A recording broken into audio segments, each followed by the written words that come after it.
ہر سیاستدان منصفانہ انتخابات چاہتا ہے، مگر کوئی بھی طے شدہ اصولوں کی پیروی کرنے کے لیے تیار نہیں۔ قیام پاکستان کے بعد کتنے سالوں تک ملک میں عام انتخابات نہیں ہوئے تھے؟ پاکستان کے جمہوری عمل کے لیے درکار انتخابات کا ٹریک ریکارڈ کیسا ہے؟ انتخابات جمہوریت کا لازمی حصہ ہیں، لیکن آزادانہ اور منصفانہ انتخابات تو صرف ایک عامل ہے جو کسی ملک کو لبرل جمہوریت بناتا ہے۔ بقول حسین حقانی میگزین فورن افیئرز میں 1997 میں شائع ہونے والے مضمون میں بھارتی نژاد امریکی صحافی فرید زکریا نے نوٹ کیا کہ دنیا بھر میں لبرل جمہوریت کو فروغ تو مل رہا ہے، لیکن وہ لکھتے ہیں جمہوری طریقے سے منتخب ہونے والی حکومتیں اپنے اقتدار کو حاصل آئینی حدود کو مسلسل نظر انداز کرتے ہوئے شہریوں کو ان کے بنیادی حقوق اور آزادیوں سے محروم کر رہی ہیں۔ فرید زکریا کے مطابق مغرب میں جہاں سے جمہوری ریاستیں ارتقا پذیر ہوئیں، جمہوریت سے مراد لبرل جمہوریت ہے۔ یہ ایک ایسا سیاسی نظام ہے جس میں نہ صرف آزادانہ اور منصفانہ انتخابات ہوتے ہیں، بلکہ قانون کی حکمرانی، اختیارات کی علیحدگی اور بنیادی آزادیوں یعنی اظہار، اجتماع، مذہب اور جائیداد کا بھی تحفظ کیا جاتا ہے۔ لیکن ہنگری سے لے کر وینزویلا تک دنیا کے بہت سے ممالک میں منتخب رہنماؤں نے آئینی حدود کو پامال کرتے ہوئے اپنے اختیارات سے تجاوز کیا اور منتخب آمریتوں کی شکل اختیار کر لی۔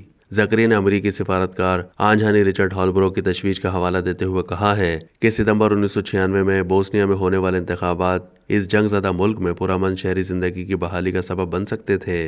خیال کیا جا رہا تھا کہ وہ آزادانہ اور منصفانہ ہوں گے، لیکن ان انتخابات نے نسل پرستوں، فسطائی اور علیحدگی پسندی کی سوچ رکھنے والوں کو تقویت دی، اور یہ دھڑے امن اور ہم آہنگی کے خلاف ہوتے ہیں۔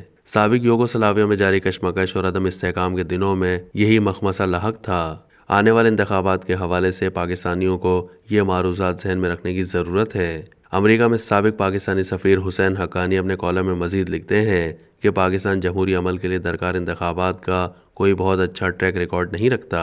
1947 میں اپنے قیام کے 23 سال کے بعد تک ملک میں کوئی عام انتخابات نہیں ہوئے۔ جب 1970 میں فوجی حکومت کے دور میں انتخابات کا انعقاد ہوا تو ان کے نتائج پاکستان کے دونوں بازوؤں کے درمیان کشمکش، ٹکراؤ، تنازع اور خانہ جنگی کا باعث بن گئے، اور یوں مشرقی پاکستان الگ ہو گیا۔ باقی ماندہ نصف ملک موجودہ پاکستان میں 1977 میں انتخابات ہوئے، لیکن ہارنے والے اپوزیشن الائنس نے نتائج پر تنازع کھڑا کر دیا۔ اس سے پہلے کہ سیاستدان تنازع کو بات چیت کے ذریعے حل کرتے، ملک ایک بار پھر مارشل لا کی گرفت میں تھا۔ اس کے بعد 1985 تک انتخابات کی نوبت نہیں آ سکی۔ غیر جماعتی بنیادوں پر ہونے والے ان انتخابات کا ملک کی اہم سیاسی جماعتوں نے بائیکاٹ کیا تھا۔ ان انتخابات کے نتیجے میں ابھرنے والی نیم منتخب شدہ حکومت کو بھی آخر کار چلتا کر دیا گیا۔ ضیاء الحق 1988 میں طیارہ حادثے میں جاں بحق ہو گئے تو ملک میں ایک بار پھر انتخابات کا انعقاد ہوا۔ سیاسی کشمکش جاری رہی۔ 1990 میں دوبارہ انتخابات کی سیج سجائی گئی، لیکن وہ بھی غیر متنازع نہیں تھے۔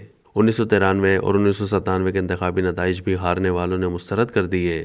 2002 کے انتخابات کو صرف جزوی طور پر جائز تصور کیا گیا کیونکہ وہ اس حکومت نے کروائے تھے جس نے شب خون مارتے ہوئے اقتدار پر قبضہ جمایا تھا۔ 2008، 2013 اور 2018 کے انتخابات کے نتائج بھی تنازعات سے پاک نہیں تھے۔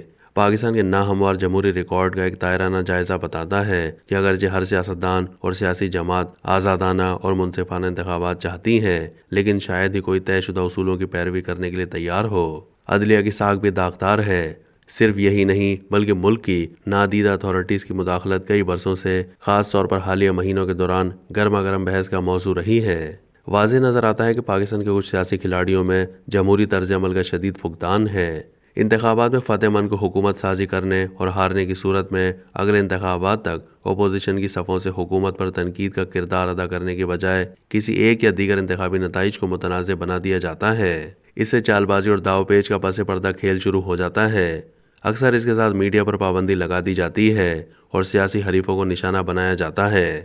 پارلیمانی جمہوریت میں پارلیمنٹ کو سیاسی سرگرمی کا مرکز خیال کیا جاتا ہے، لیکن پلڈاٹ اور فافین کے ریکارڈ کے مطابق زیادہ تر نامی گرامی پاکستانی سیاستدان قومی اسمبلی کے اجلاسوں میں افسوسناک حد تک کم حاضری رکھتے ہیں۔ بطور وزیر اعظم عمران خان نے اپنی 3 سال اور 8 مہینے کی مدت کے دوران قومی اسمبلی کے 442 اجلاسوں میں سے صرف 38 میں شرکت کی۔ گویا ان کی حاضری کا تناسب 9% رہا۔ جب وہ 1 جون 2013 سے لے کر 30 مئی 2016 تک حزب اختلاف میں تھے تو ان کی حاضری کی شرح اس سے بھی کم تھی، یعنی صرف 5% تھی۔ قومی اسمبلی میں نواز شریف کی حاضری نسبتاً بہتر رہی۔ انہوں نے 289 میں سے 39 اجلاسوں میں شرکت کی۔ گزشتہ چند برسوں سے قانون سازی کی اسمبلی میں حاضری کی شرح میں کمی کا رجحان جاری ہے۔ اراکین پارلیمنٹ کو منتخب کیا جاتا ہے اور وہ اجلاسوں میں اپنے ووٹروں کی نمائندگی کرنے کی تنخواہ لیتے ہیں۔ وہ اجلاس کھلی بحث اور مباحثے کے فورمز ہوتے ہیں۔ ان میں حصہ لینے کے بجائے زیادہ تر اراکین اسمبلی انتخابات کو ایگزیکٹو پر کچھ اختیار حاصل کرنے اور اس کے بدلے حمایت حاصل کرنے کا ذریعہ خیال کرتے ہیں، جس دوران ممبران اسمبلیوں میں کم دلچسپی ظاہر کر رہے ہیں۔ منتخب حکومتوں کا انحصار آرڈیننس کے اجرا پر بڑھ گیا ہے۔ یہ صورتحال پارلیمنٹ کے منتخب ہونے کا جواز کمزور بنا دیتی ہے۔ جمہوریت کے لیے انتخابات ناگزیر ہیں اور عام طور پر وہ اس سوال کو حل کر دیتے ہیں کہ ملک پر حکومت کسے کرنی ہے۔ پارلیمنٹ کی مدت کے دوران اس سوال کا جواب مل چکا ہوتا ہے، لیکن اگر انتخابی نتائج کو مسلسل متنازع بنایا جاتا رہا اور منتخب اراکین پارلیمنٹ میں اپنا کردار ادا کرنے کے بجائے پس پردہ ساز باز میں مصروف رہیں تو جمہوریت فروغ نہیں پا سکتی۔ صرف اور صرف انتخابات پر توجہ مرکوز کرنے کے بجائے پاکستان میں جمہوریت کی مضبوطی کے خواہاں طبقات کو سیاسی اصولوں کا دامن تھامنے پر بھی اتفاق رائے کرنی چاہیے۔ جب تک تمام ادارے، سیاسی جماعتوں سے لے کر میڈیا اور عدلیہ اور اس وقت سب سے طاقتور ملٹری اسٹیبلشمنٹ مل کر آئینی حدود کا احترام نہیں کرتے، پاکستان میں اگلے انتخابات کے بعد بھی موجودہ سرکس ختم نہیں ہوگا۔